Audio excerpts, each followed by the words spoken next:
My grandma gave signs of her presence, even after death. During the 90s, growing up in San Antonio, my grandma lived with my family. I never found it to be odd and yet, never really knew why until I was a bit older. Turns out she was a fairly severe alcoholic, and every few years my dad, her son, would get calls asking if he knew a Marion Powers, and if he did, it would be wise to come and get her from whatever state she was residing in at the time. After a few instances of rescuing her, he decided it was likely easier to just get her set up in a stable home. Cue her living in our detached dwelling in our backyard. I do remember coming home from school one day and finding her lying down on a pile of gravel that was being used during a driveway resurfacing. My 8-year-old brain just thought she was taking a nap, but turns out she was actually passed out. I didn't know this until years later. My mom, having grown up in a household with 2 alcoholic parents, had very little patience for alcohol-related stupors, and yet, she never gave up on my grandma. She took her to appointments, got her set up with a bus card, made her dinner, etc. On the flip side, in all of my mom's givings, she was also pretty short-tempered with her. I remember often asking my mom to be nicer to her, offer a little more patience, etc. I just didn't really know the inner workings of the turmoil my mother must have been experiencing as her acting caretaker. Even in my grandma's battle with alcohol, she was seemingly present for me. She would make the most delicious garlic rosemary dinner rolls from scratch. She taught me how to make some killer chip dips, sour cream, salsa, and garlic powder being my favorite. Her cream cheese frosting globbed upon her homemade carrot cake was absolutely divine. An odd one, but her favorite lunch was a sandwich with only mayo and freshly crushed garlic. Beyond baking and cooking, she would tell me bedtime stories, most of which would be a continuing series night after night. Sometimes the stories were nonfiction, other times, actual real-life recounting of events in her life, like the one time her car flew off a cliff, winding the backroads of Highway 1 in the 1970s. Angels actually flew down and rescued her and her friend from the vehicle as it careened off a cliff. She even explained what the angel's wings looked like. Her stories had depth, detailed description, and some truly unbelievable attributes. In all, my grandma was a talker. Literal hours where you could hardly get a word in edgewise. Fast forward to 2004, we'd all moved to New Jersey, circa 2000. The movie Big Fish dropped. Ewan McGregor's grandpa was almost the epitome of my grandma. Elaborate, detailed stories that seemed so real when told. The grandeur, the elaboration. I was enamored. In 2004, after graduating HS, I moved away for college. My parents also moved around this time and decided it best my grandma have a go at living alone once more.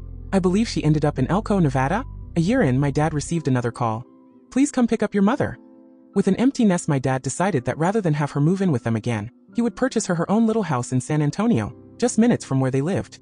The house was precious, a little craftsman bungalow, beautifully landscaped and oozing with charm. My mom would visit her as often as necessary. Same thing, getting her to appointments, ensuring she had a stocked fridge, etc. It was around this time I would come back to visit during school breaks. My grandma would always do immense preparation for our hangouts, food, stories, everything. Always the same. However, around my sophomore year, she asked me if I wanted her to do a tarot card reading plus a palm reading. I did, and the things she discovered during these readings were wild, very relevant and impressive for her to be able to read. It was also during this time she told me of her psychic abilities, and also alluded to her holding dear the theory of the powers of threes. As I was leaving, she exclaimed to me, "When I die, just know that I will still be here. You'll see." It's now 2010, my boyfriend, now husband, and I had moved to San Francisco and had saved up for a trip around the world. We planned this massive bon voyage party at my parents' house, whom by this point had moved to the Bay Area as well. There were nearly 100 people at this party, friends and family from far and wide. My dad flew my grandma in, who was still living in her little bungalow in San Antonio. When she arrived, my husband picked her up from the airport and took her all over SF, stopping at dive bars, El Rio, and hole-in-the-wall restaurants. By the time they arrived back to our place for the night, they were both pretty sloshed. I'd been working that day and remember walking into our outside patio, where she was rapping, while my husband was recording her on his phone. Our bon voyage party happens, and within a week, my husband and I were off on our adventure. Turns out our trip around the world lasted for 10 months. We arrived back in the Bay Area just in time to surprise my mom for her 60th birthday, April 20th, 2011. We'd let go of our apartment lease while traveling and therefore stayed at my parents' house upon our return. On April 23rd, my dad received a call from my grandma's neighbor, someone who had so kindly offered to keep an eye on her, since my parents no longer lived in San Antonio. The neighbor informed my dad that my grandma was not doing well, and that it would probably be wise to book a trip out there. My dad booked a ticket for April 26th. April 24th was Easter. We had a few people over, made a delicious Easter brunch and just relaxed. I remember the day being perfect. The day after Easter, my mom's phone rang. Both my mom and I were in the kitchen. I'm not certain why, but I answered it. It was my grandma's neighbor, informing me that he had just found her, deceased, in her house. I don't remember much of the call after that. I just remember turning to my mom, as she was pouring 2 cups of smoothie for us, made from the leftover fruit salad from Easter, and letting her know the news. We were pretty silent as a couple of tears rolled down our cheeks. My mom handed me my cup of smoothie. We cheer said for my grandma and took a big swig. No joke. The entire smoothie reeked and tasted of garlic. We looked at each other like, no way. We both stood semi-dumbfounded, in the kitchen, pretty silent. This was it. This was a sign that I knew was my garlic-loving grandma. My mom knew it too. How did a perfectly fruity fruit salad go from completely normal smelling and tasting to all garlic? Moments later, I hear my husband pull up in the driveway. He'd been out at an AT&T store, getting his phone activated for the US. I walk outside with the intention of breaking the news to him. As I approach, he rolls down the window, phone in hand, and before I can speak he says, laughing, "Haha babe, look at this amazing video I just found. It's your grandma rapping." Again. Totally aghast. Was this sign number 2? It was. It was my grandma, once more, letting me know that even after she was gone, she would still be here. Shortly thereafter, my dad returns from a run. He hears the news and isn't distraught, but also very obviously saddened.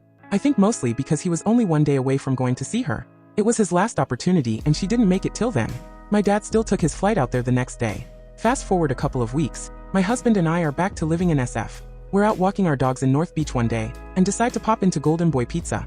Standing on the sidewalk, dogs in hand, I glance up and see an older man about 30 feet away from me. My initial thought is, wow, that man really looks like my grandma in male form. I can see this man is walking with intent. Our eyes catch and he continues walking, straight toward me. There were many people on this sidewalk, so I don't think much of it. Within a moment he stopped walking and is right next to me. I wasn't alarmed, I didn't move away. I didn't feel threatened. The man speaks. "You just lost someone, didn't you?" Not immediately thinking of my grandma, I'm a bit perplexed. I take pause and realize what he's alluding to. "I did," I say. "Well, she wanted me to let you know that she's here with you right now. She also asked me to give you something." The man's hands are empty, so, already a bit caught off guard, I inquire. He asks me to follow him to his apartment gate, just a few doors away. Intrigued, I do. He unlocks the gate, makes his way upstairs, and when he emerges, he's holding a spiral-bound notebook. The notebook, he says, is full of his life stories and poems. By this point, I'm sobbing. Sign number 3. I still have this notebook today, albeit, after many moves, I'm not certain where. I still hear the stories my grandma shared with me, the fantastical, the true. I still know, with deep certainty and thanks to the power of threes, that my grandma is ever present. Even if she's no longer in physical form, her spirit lives on. I haven't had many instances of encountering her presence in a few years. I miss her. I know this was long. I hope it's coherent, but really, part of me is hoping that by typing this out and sharing her story, she'll be on the receiving end of my desire to hear from her.